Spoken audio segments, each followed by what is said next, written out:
Back up here. Rob, is Mike with you? Mike Cowick today? Okay. Rob, come on back up here if you will. And again, ladies and gentlemen, welcome back. My apologies for the delay. I gave John Frick as close to a approximate arrival time. He knew it was not exactly 9:15, but anyway, welcome back, folks, particularly my friends from Horry County. We all know why we're here. Senator Campson, again, my apologies to you. Thank you for the thumbs up on the late notice as we've got Senator Adams' proxy. We're going to jump back into this with some questions that we had. And we sent a letter to y'all. And Breeden, real quickly, just bring us up to date on the letter y'all got and what y'all have sent in response. And then we'll kind of jump back to where we left off. Yes, sir. Yeah. As we discussed at the last meeting, we sent the request for information to Central the following day. That was Friday, the 24th.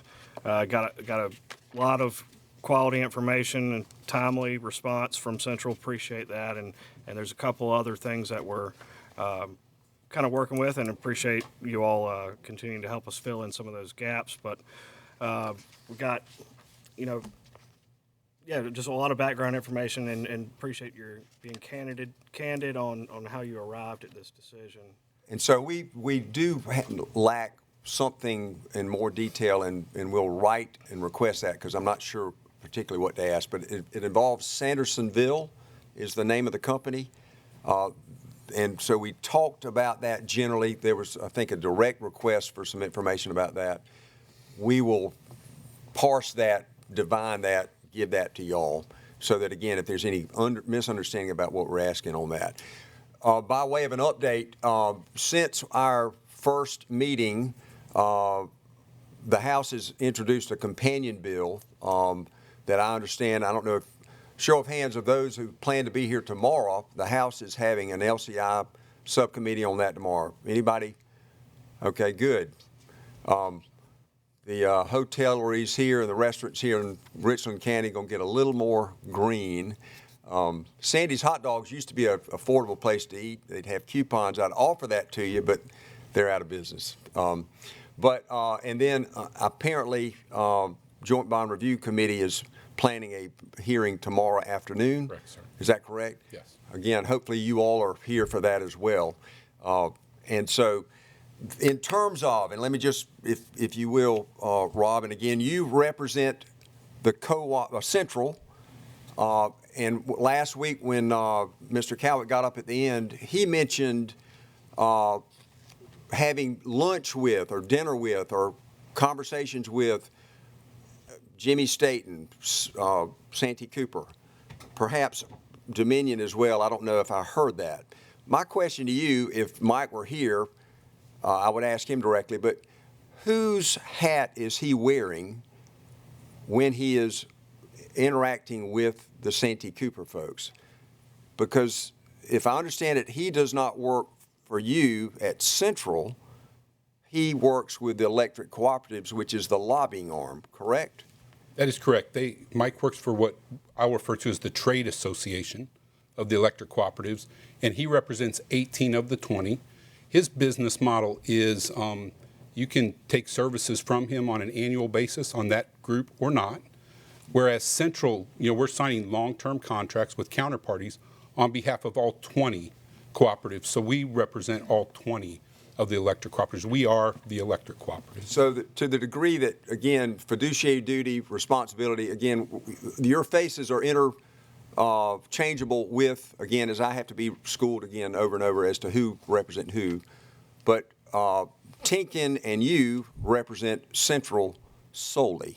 That is correct. Okay. And so Mike, if Mike were here, I'd ask him this, I'll ask you, are you privy to, and are you part of these ongoing dinners or conversations with Jimmy Staten and Mike and others? I believe Mike mentioned Keller's name, but it's Keller. Okay.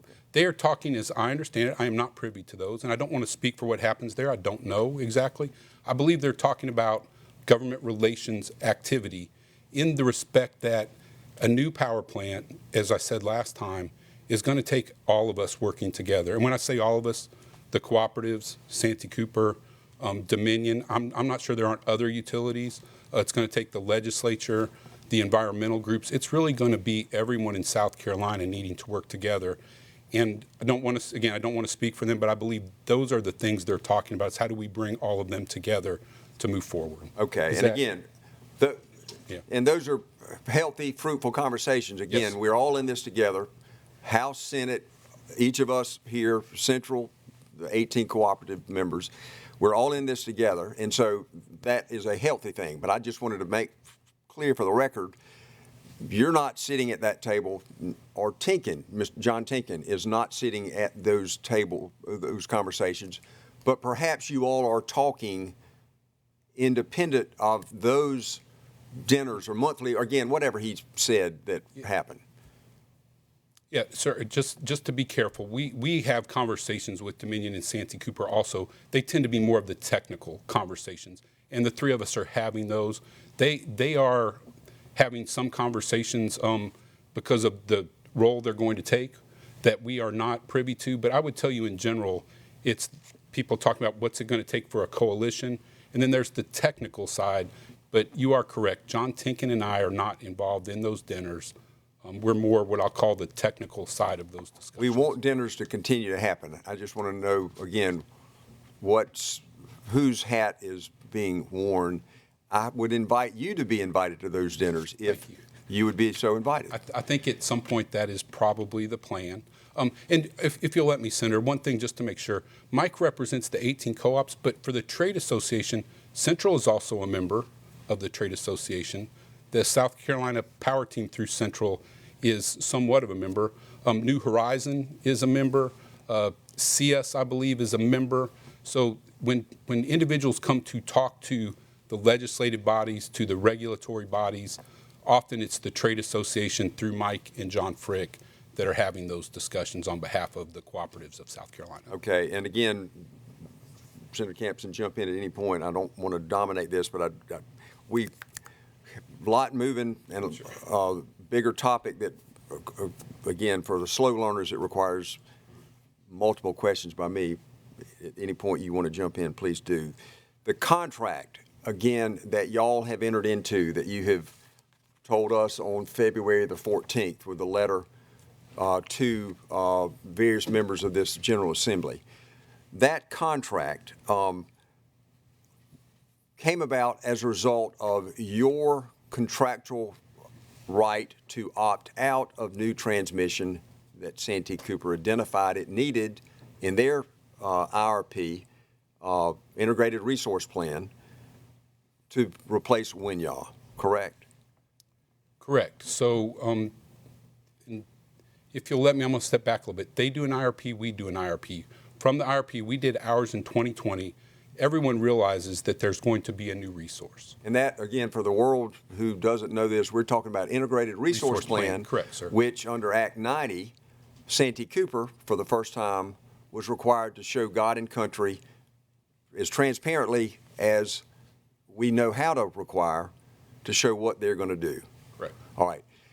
Central, I think we established last week, does not have that same obligation to submit to the regulatory bodies that your own IRP, or do they? Slightly, Santee Cooper is now required to give it to the Public Service Commission as I read the law. Ours goes to the Office of Regulatory Staff. Okay. So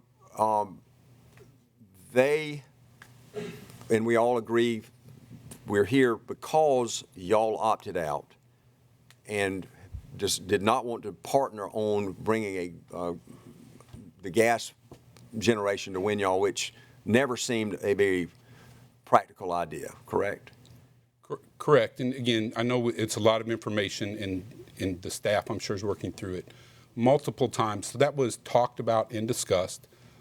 Gas, I think everyone's IRP says gas has a role. It's a bridge technology, if nothing else. Was discussed. Central pushback, you'll see that in the notes of the Joint Planning Committee. We're not sure, it seems like you're going fast, we'd like you to slow down. But ultimately, they make a proposed shared resource in January of 22, and it is a combined cycle plant at Winyah Generating Station. At that point, it's a yes/no decision for us. We took our time. We're deliberate and robust process. But a couple of things, and again, it's in the notes. One, we weren't sure that they could get it built. That was one. And the second was, if not there, where? And have you looked at all alternatives? And so we did, after studying, so we get 120 days, we studied very deliberate, very robust process, and came to the conclusion that there are other viable alternatives. While we're doing that, just to be clear, we're continuing to talk to Santee Cooper. Might you talk about something else? They chose not to, and you could talk to them about that. But when the board decided there are other viable alternatives, we did indeed opt out of that proposed shared resource. And so, again, I'm not trying to malign one or the other or favor one or the other, but again, you are both in it together. You've got a long-term contract through 2058, I believe. So y'all are in this longer than the shelf life of many of us in breath on this earth, let alone politically, let alone serving on these boards. You're tethered to them for a long time. We all agree. Good or bad, we're tethered. Y'all are tethered together. Yeah, and good. I mean, Okay. let's say good because. Well, I'm gonna try to be quick because we gotta vacate. We are indeed. Yeah. Yes. So, to the question of your having the option and again, 120 days in, out, yes, no. My question to you: did you, with the proposal that you have entered into with Sandersonville out of Georgia, share with them your plans and how it would impact them in their existing rights to serve and duties to serve you and other customers across the state? Indeed. Again, as you make your way through the documentation, and it was a lot, our goal being to be extremely transparent. If you go back to the Joint Planning Committee, so before a shared resource is even proposed, they're talking about, so staff is talking about what happens if Central is to opt out and how does that affect everyone. Discussions totally transparent happening at staff level. To the degree that the direct question, hopefully, again, explain later, but in terms of this PPA agreement, did you, Mr. Tinkin, or anyone at Central show to Santee Cooper, here's where we're going, and ask and/or, again, demonstrate how this will impact transmission and the ultimate question of whether, if you have an agreement, which we'll talk about another day perhaps, how are you ever going to get it through and across the state line into South Carolina? So did y'all, and again, we'll ask Santee Cooper this later, but again, for my purposes today, you're saying y'all did share, y'all kicked the tires together, correct? Senator, you pack a lot into a question, so I'll try to be as crisp as I can. They propose a resource, we opt out. At 180 days, they have to share with us their plan, we have to share with them our plan. We shared with them our plan and talked about bringing already existing resources into the system. To do that, we also had done transmission service request, which is with Santee Cooper. So we didn't know exactly at that point, at that 180 days, where these might come from. We had a few options. But to me, it was very transparent. It wasn't Sandersville because we didn't know exactly. But absolutely, they knew. I believe we talked to the Joint Bond Review Committee. Our plan, without numbers, because we've got to be real careful with numbers, but our plan was to bring existing resources, peaking level resources onto the system. And I don't believe that was a surprise, hopefully not a surprise to anyone. To us, it was transparent. The details were not shared because the details weren't done at the 180 days. Okay, and again, far more technical, but again, terms that we've identified last week, and FERC imposed requirements on the grid, not just in South Carolina, but in the Southeast, and the duty that you agreed that is solely Santee Cooper's to satisfy, again, those regional federal requirements on transmission. Again, for today's purposes, remind me, Central does not bear that responsibility like Santee Cooper, correct? So we're within Santee Cooper's balancing authority. They have rules under FERC of their balancing authority. But again, I would tell you, we feel those same things. And so, but we are a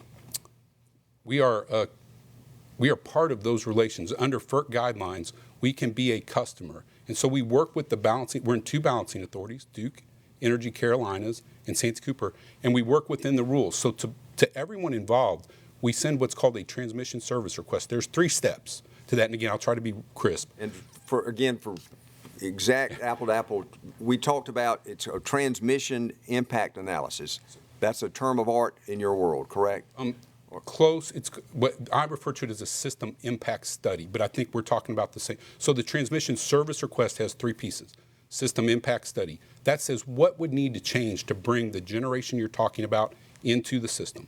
System impact study. So that picks we call them elements, what transmission lines need to be upgraded, what pieces of equipment. The next is a facility study. If you want to continue, the facility study says at what cost. And then third is, okay, now we've done a system impact study, a facility study, let's enter into a service agreement. And so that, we did transmission service request. We stopped at the system impact studies and did the cost analysis ourselves. But it was Santee Cooper, and at that point, it's Southern Company or Georgia Power telling us that the things that will need to be done to bring that power into the state. To the state line. But Santee Cooper's doing a study on their side as well. You do both simultaneously. Okay. So again, that study that Santee Cooper now is underway pursuing is precipitated by this announced plan that y'all shared with us 3 or 4, whatever, February 14th. And if you will, Senator. Is that accurate? I don't want to. It is, and it is, but there's another piece of information. We started one early in the 180-day process because to do the correct analysis, you need to have that information. So we did transmission service request during what I'll call the robust, deliberate process, 180 days. We stopped at the system impact studies. Now we've done TSRs because we have a generator and we know where we want it to come into the state, bring it into Santee Cooper to the cooperatives.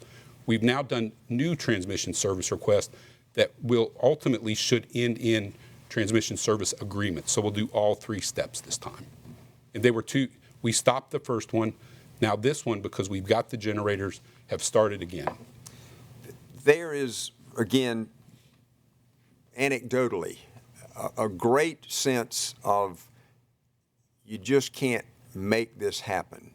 Again, me dumbing it down, what I'm hearing, not the central naysayers, the central lovers or haters, but to the folks in Horry County.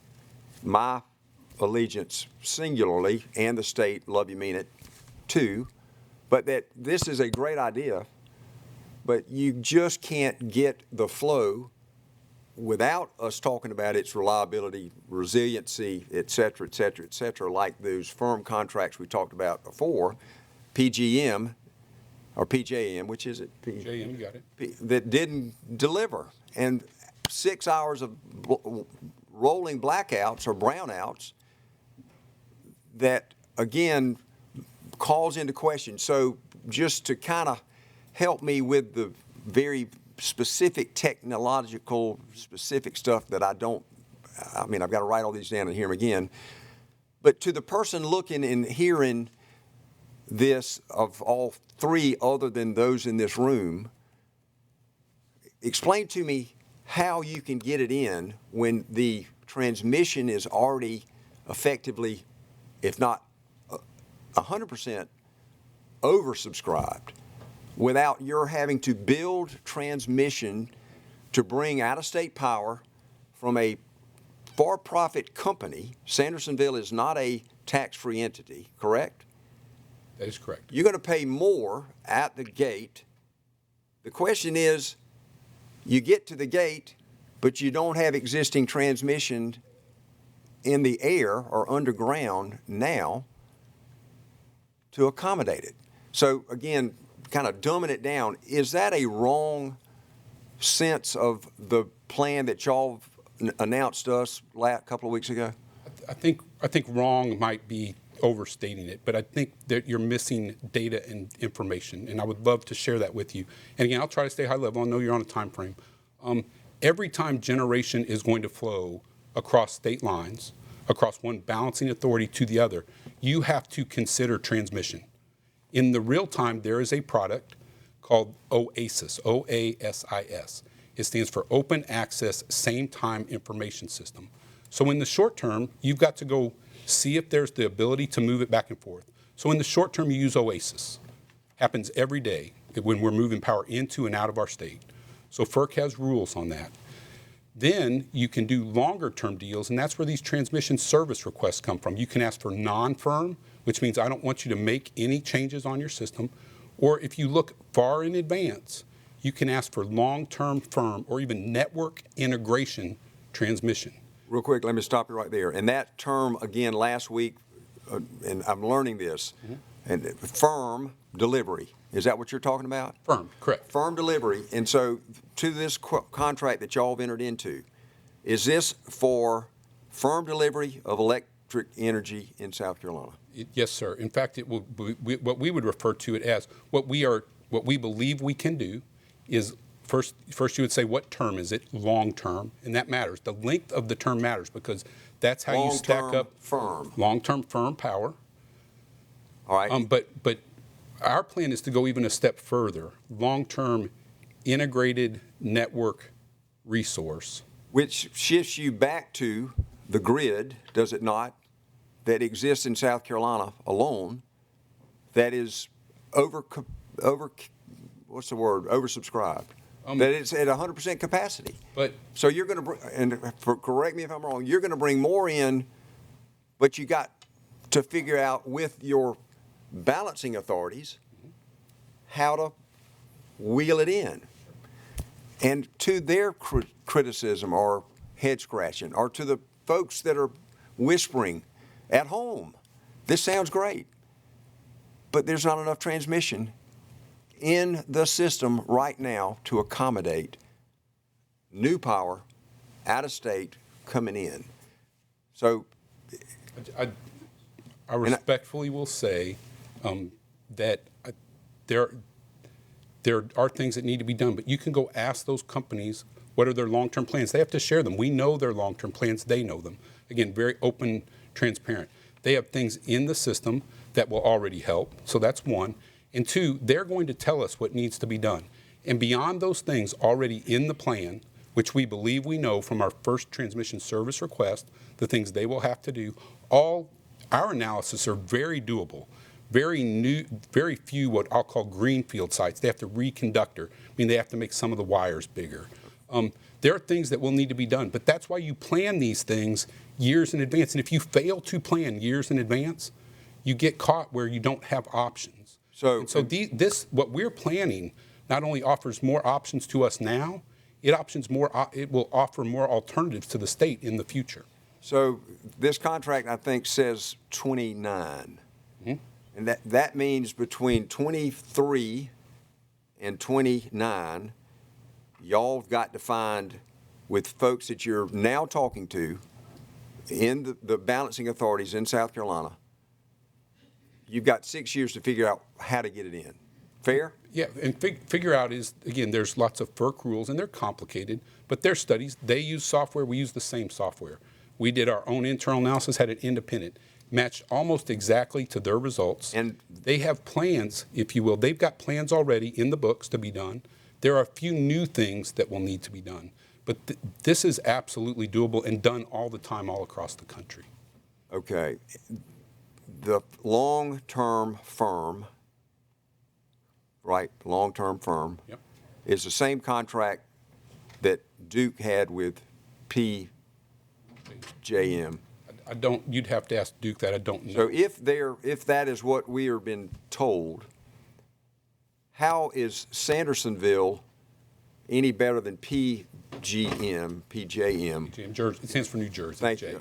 And that is an upstate, northeastern company that Duke relied on with these long-term firm contracts to deliver for them at their hour of need that failed. I would ask that you ask Duke. If that is correct. Do you understand it to be incorrect, that assessment? To be honest, I don't know if it was long-term, short-term, don't know. I do believe it was firm, but I don't know if it was long-term or short-term. And understand that there are different levels. That network integration service is that's a whole nother level. And then it's how long is the service? Is long-term must be over a year. Is it 1 year? Is it 3 years? Is it 5 years? Is it 10 years? The length of term then puts you on the pecking order But yes, understand that we need generation in our state, right? Our state is growing. You see the announcements that are made every day, many of those served by cooperatives, but everyone in our state needs power. And so one alternative is to build, and another alternative is to find steel that's already in the ground. And I think there's a nice blend of doing both that's available. And our opinion is we need things now. Today, there's a short, Santee Cooper would tell you the same as me, there's short capacity next year that we need because of the growth. And to that and so point, 2029, we have a plan that delivers, that allows us to continue economic development in the state. And so I get that I'm concerned as well. These projects must be done. It's critical priority.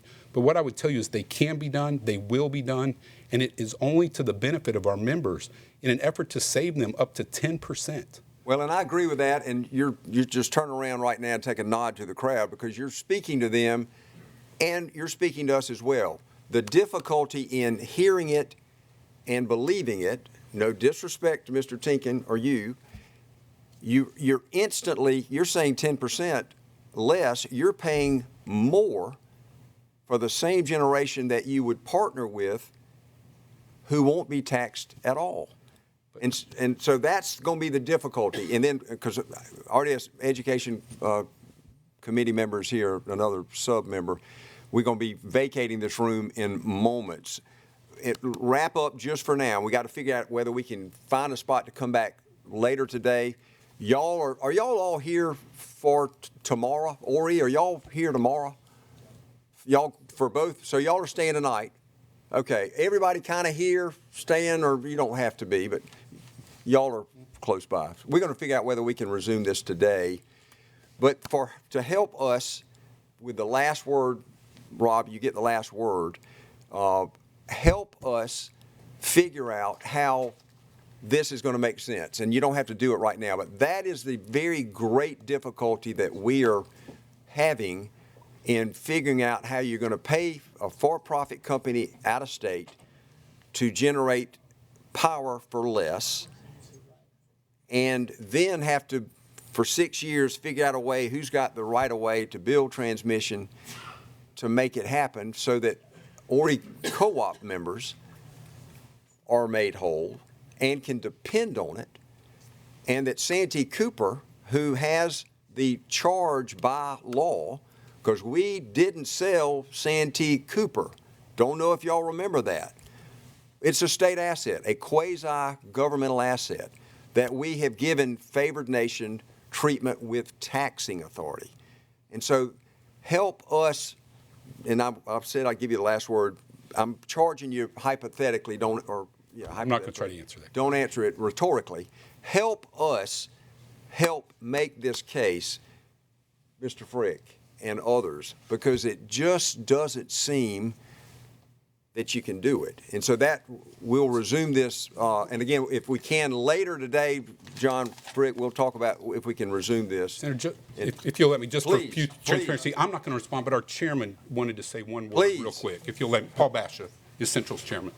Hey, thank you. I know you're in a hurry. State your name for the record. Paul Basha. And have you been going to these dinners? No, sir. Have you been invited to go to these dinners? No, sir. Would you like an invitation to go to these dinners? Maybe, but I like my wife's cooking. Your wife would like for you to have an invitation to a dinner out somewhere, I'll assure you. I'm sure. Very briefly, please. Yes, we just want to let you know, with all the capacity constraints we've gone through Christmas Eve with, what we're just talking about running out of power, Central is pursuing the next resource, and wanted to let y'all know that we have a vote coming up. This is a in-state base load, so no transmission issues involved, resource that is very economical that we are looking at that vote coming up in the next several weeks. So we just want to let you know that was coming, but like I said, it's flexible, reliable. Is that the gas No, sir. generator up there? No, sir. Okay. But it's a base load and a great resource and a very good price. So it's actually going to help our members, which is what we're all here for. It also may help the ratepayers down the road at Santee Cooper. So just wanted to communicate to y'all that that's coming and didn't want anybody to be surprised. Do you feel, Mr. Basher, a sense of partnership with Santee Cooper, that it is in your interest, your members' interest and the state's interest, do you believe that we should uphold and try to perpetuate the good that Santee Cooper has Yes, charged to do by law? Yes, sir. And I would tell you, in the central boardroom, everything we talk about is working together with them. And if I talk occasionally to Jimmy Staten, sometimes with Peter McCoy, and they echo to me that everything they hear is that we're working together in a really great way and as a good team.